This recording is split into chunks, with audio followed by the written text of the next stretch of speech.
श्रीमद्भगवद्गीता श्रीमद्भगवद्गीता अथ चतुर्दशोऽध्यायः अथ चतुर्दशोऽध्यायः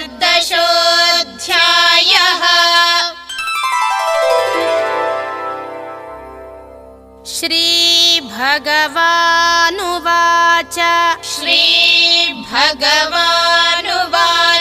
मम योनिर्महद्ब्रह्मा मम योनिर्महद्ब्रह्मा तस्मिन् गर्भं दधाम्यहम् तस्मिन् गर्भं दधाम्यहम् सम्भवः सर्वभूतानां सम्भवः सर्वभूतानां ततो भवति भारत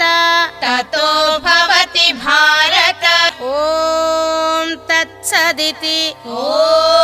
तत्सदिति श्रीमद्भगवद्गीतासु श्रीमद्भगवद्गीतासु उपनिषत्सु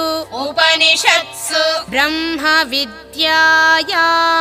ब्रह्मविद्यायां योगशास्त्रे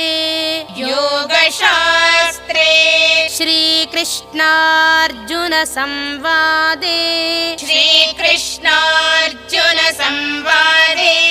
गुणत्रयविभागयोगो नाम गुणत्रयविभागयोगो नाम चतुर्दशोऽध्यायः चतुर्दशोऽध्यायः